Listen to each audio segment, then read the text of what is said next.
Громи, уважаемые гости, дорогие друзья, мы специально сегодня приехали из города Тюмени, чтобы поздравить нашего друга, нашего товарища Абдусак Торака. Мы вас поздравляем от всей души.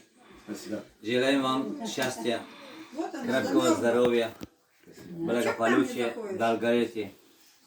Дай вам Бог, чтобы у вас всегда было все хорошо. Спасибо. Сейчас для вас мы как бы находимся далеко от родины. Ну, Россия, конечно, это для нас вторая родина. Я сейчас специально подготовил для вас песню про матери. Хочу поздравить с этой песней вас. Пожалуйста.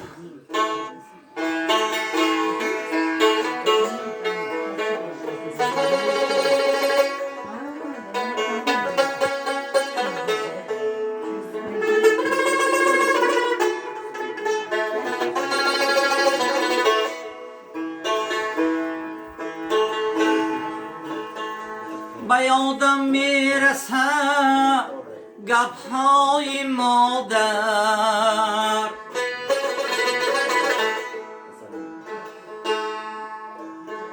نوای علی شب‌های مادر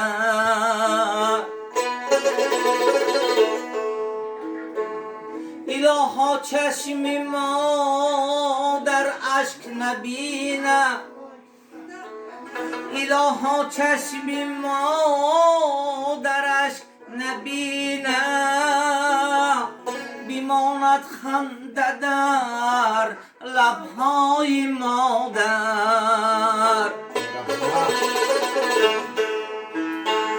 بیماند خنده در لبهای مادر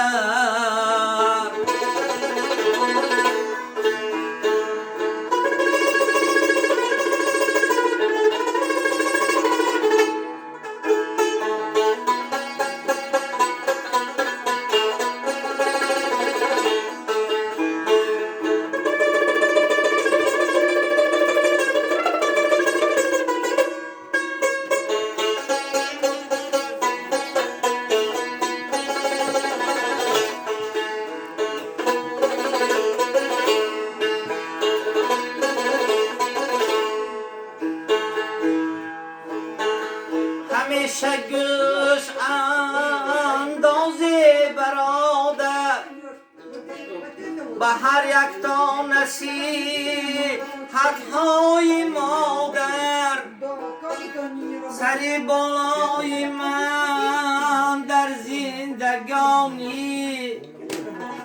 سر بالای من در زندگانی همیشه خم بود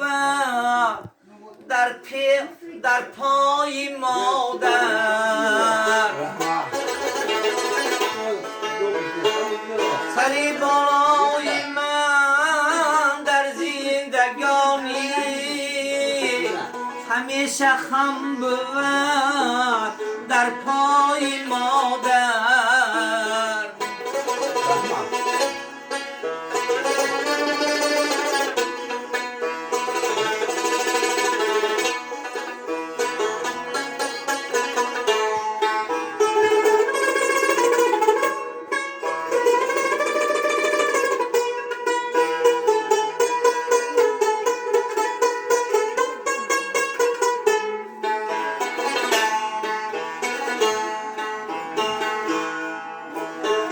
درایم از دری خانه بپرسد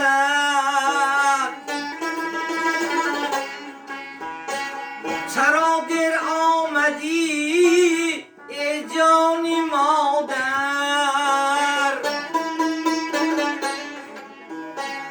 خدایا شکر میگویم سرم را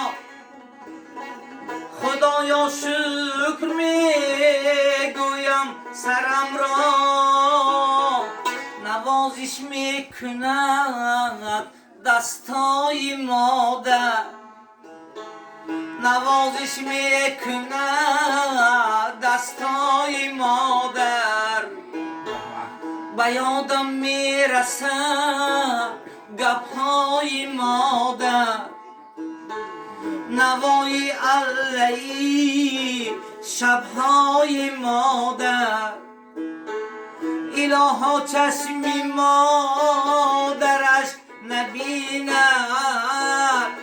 الها چشمی مادرش نبیند بیماند خنده در لبهای مادر بیماند خنده در